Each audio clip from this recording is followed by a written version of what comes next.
Hey Archery Talk, this is Lucas, and today I've got my setup video for the Hoyt RX7 Ultra. The RX7 is Hoyt's new flagship hunting bow lineup, and the Ultra is the longer of the versions of that bow. This is a 34-inch axle-to-axle length bow with a very generous 7-inch brace height. It's got an IBO rated speed of 334 feet per second. I've got this bow set up right now with an HHA Tetra Max sight. This is designed right for the Picatinny sight mount system that Hoyt also unveiled last year. It locks on there very well. It's like, I really like this design. I'm hoping other bow manufacturers are going to kind of adopt this. We've got the QAD Integrate Arrow Rest. That goes on the dovetail style rest mount that Hoyt introduced about a year ago. Matthews has had that for a couple of years as well. I suspect we're going to see this on other bow manufacturers again in the coming years.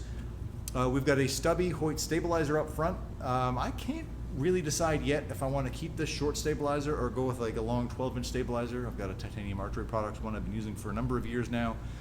I'm just going back and forth and deciding which of those I'm going to be using. I'll be doing a bunch of testing going forward just to kind of make those decisions. What else is new on this bow is the Hbx Pro Cam System.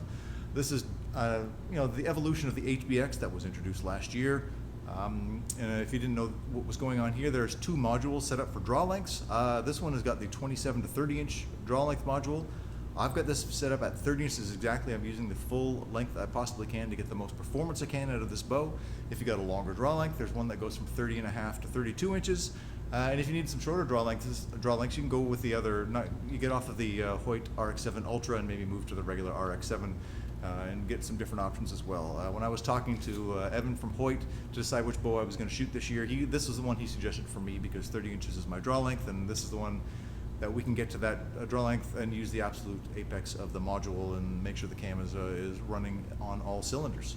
And this bow also has different let-off options. There's 80 and 85%. My preference and how I set this up normally is with an 80% for Hoyt hunting bows in the past. I've always liked how it felt.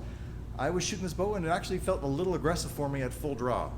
So I moved it to 85 and I'm really liking how much better it feels right now. So I think I'll move it to 80 for the speed test because I'm trying to get all the bows set up to be as fast as I can get them. But for day-to-day shooting, I think 85 is going to feel a lot better for me than anywhere else. I've got the draw length on this bow came in with 80% let off, came in at 30 1/8 of an inch of draw length. So pretty much bang on to what I was looking for draw length. You're going to gain a little bit by moving that to 85, but you're going to lose a little speed. But for now, we'll call it 30 1/8 inches, which is very close to what I was hoping to achieve with this bow.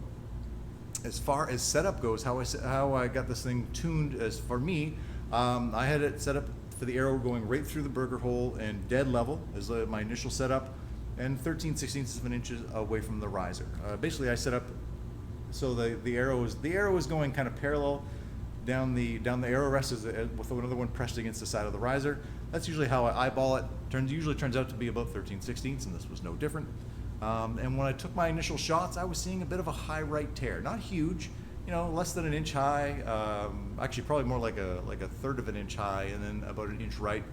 And because Hoyt no longer has yokes off using this particular cam system, I decided to move the spacers around a little bit. So I wanted to move the cams all the way to the right to help kind of get off of that right tear. Normally, if I have yokes, I'd probably add a couple twists on the right side to get things sorted out. So that's what I've done there to clean up that as much as I could.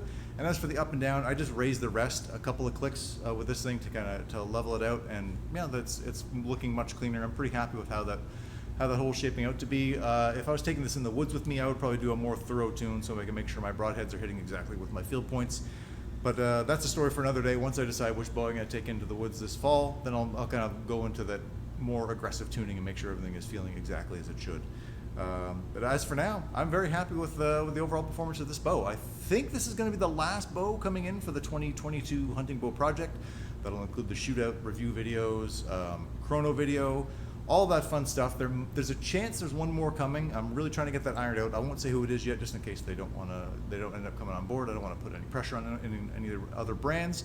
But if we get one more, it's going to have to come in real soon because I want to start banging out these videos quickly. I know the fall, summer's just started, but fall's not, really not that far around the corner, and people are looking for hunting bows to buy.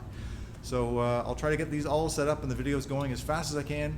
Thank you so much for watching Archery Talk. Please do like, share, and subscribe. It helps the channel an awful lot, and we'll see you again soon.